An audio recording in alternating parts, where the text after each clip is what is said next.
एक छोटे से शहर के बाहरी इलाके की सुनसान सड़कें, पेड़ पौधे और झाड़ियां चारों ओर फैली हुई हैं। माँ, मैं कल दीदी के घर जाऊंगा। माँ रसोई से आते हुए बोलती है। तू अकेले मत जा बेटा, रास्ता ठीक नहीं है। सुना है उस तरफ अजीब अजीब लोग घूमते हैं। माँ, बस 2 दिन की बात है, दीदी ने बुलाया है और फिर मैं बच्चा थोड़ी हूँ। उसने मुस्कुराते हुए कहा, लेकिन उसकी आंखों में हल्की थकावट थी। पता नहीं बेटा, मन बहुत घबरा रहा है। तुमसे कह रही हूँ 1-2 दिन बाद चले जाना किसी के साथ। माँ, तू बेवजह डरती है। वह झोला उठाते हुए बोला।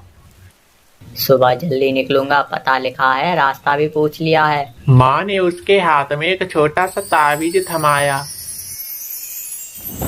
ये रख ले, और कुछ भी अजीब लगे तो पीछे मत मुड़ना। वह हंसा। अरे माँ, कोई जंगल थोड़ी जा रहा हूँ, बस दीदी के पास ही तो जा रहा हूँ। माँ ने दरवाजे तक छोड़ते हुए उसका सिर सहलाया। ठीक है बेटा, पर संभल कर जाना। रास्ता जितना सीधा दिखता है उतना होता नहीं है।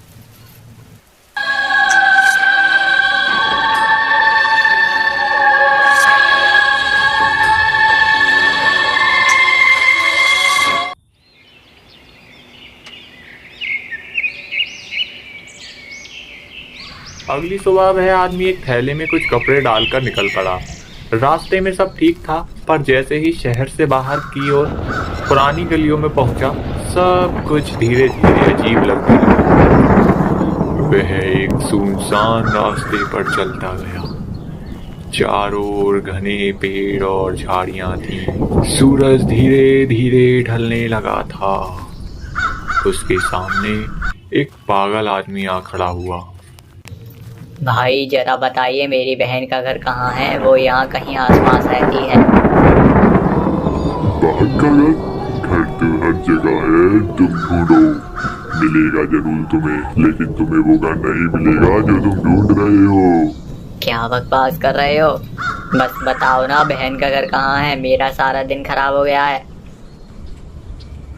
वो तो अब यहाँ नहीं रहती, वो चली गई है कहीं दूर, बहुत दूर। राजीव घबरा जाता है। क्या? कहाँ गई वो? तुम क्या कह रहे हो उसके बारे में? हाँ, वो वहाँ है जहाँ घने जंगल रात को कभी खत्म नहीं होते। वहाँ पर रातें लंबी होती हैं और जो वहाँ जाते हैं वो वापस नहीं लौटते। राजीव डर के साथ बोला। कहाँ? कहाँ है वो? मुझे मेरी बहन को ढूंढना है। वो जगह बहुत खतरनाक है, तुम तो कभी नहीं पहुंच पाओगे। वो घर किसी और दुनिया में है जहाँ दरवाजे भी बंद रहते हैं और खिड़कियाँ भी, वो कभी नहीं खुलती। राजीव डर के साथ फिर बोलता है। क्या तुम पागल हो? तुम कह रहे हो कि मेरी बहन किसी और दुनिया में है? क्या तुम कभी नहीं समझोगे भाई? तुम्हारी बहन ने जो रास्ता चुना है वो तुम्हारे लिए नहीं है, और तुम जैसे लोग उस रास्ते पर क्यों जाते हो ये तो तुम्हें सब समझ में आएगा जब तुम खुद वहीं पहुंचोगे। राजीव डरते हुए फिर बोलता है। मैं यहाँ से जा रहा हूँ, तुमसे बात करना तो बिल्कुल बेकार है।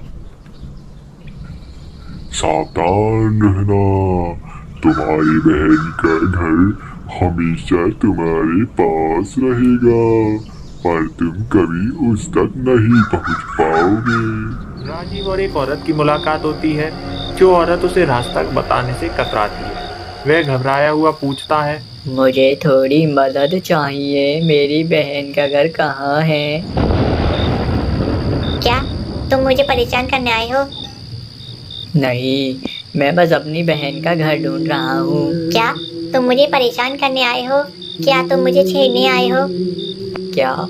नहीं, मैं तो बस अपनी बहन का घर ढूंढ रहा हूँ। तो तुम यहाँ मेरी मदद के बहाने मुझे परेशान करने आए हो ना? तुमसे कह दूं मैं किसी से डरती नहीं हूँ।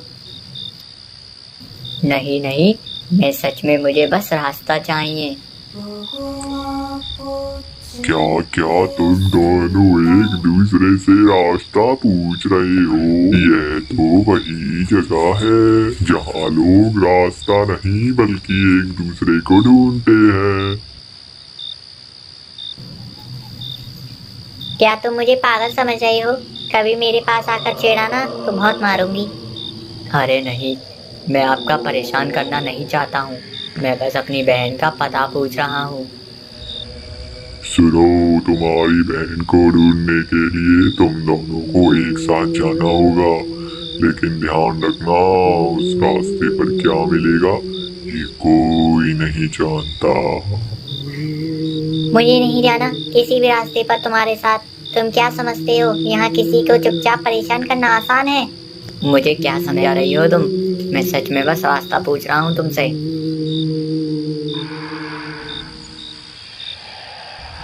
वो तो सब जानते हैं कि रास्ते वही चुनते हैं जो खुद को खो चुके होते हैं। सुनो, तुम दोनों अगर मुझे फिर से परेशान करने की कोशिश करोगे तो मैं पुलिस को बुला लूंगी। ठीक है, मैं चला।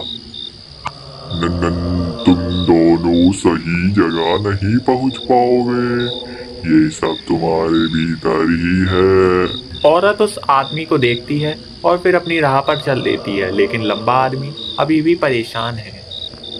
वह आदमी हाँफते हुए अंधेरे रास्ते में चलता जा रहा है, मन में डर और उलझन लेकर।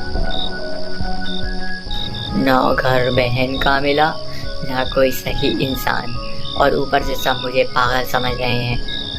अचानक झाड़ियों के पीछे से एक हल्की सी आवाज आती है। मामा? कौन है? मैं हूँ चिंटू, आपका भांजा। अरे चिंटू, तू यहाँ क्या कर रहा है? उसका भांजा धीरे धीरे सामने आता है। मैं मम्मी के पास जा रहा था लेकिन रास्ता भूल गया।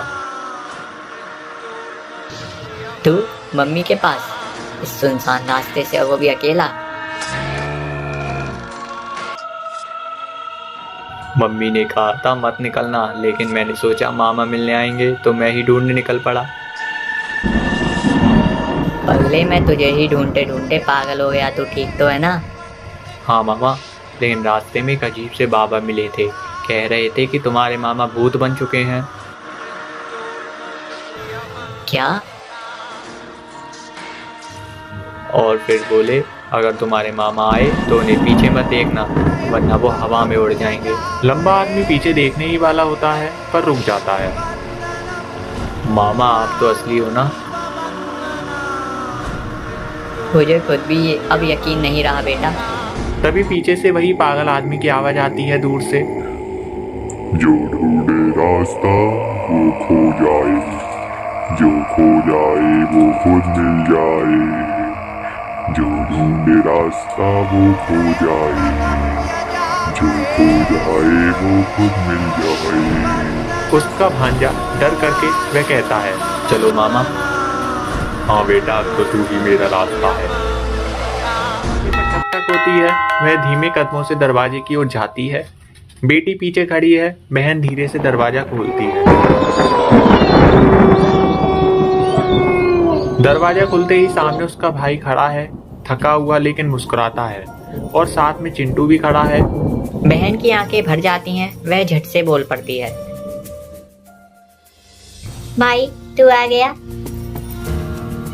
कह दिया था ना आऊंगा जरूर। रास्ता थोड़ा डरावना था पर चिंता मत कर।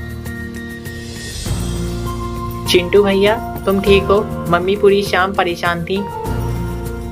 मैं मामा को ढूंढने गया था और मामा ने मुझे ही ढूंढ लिया।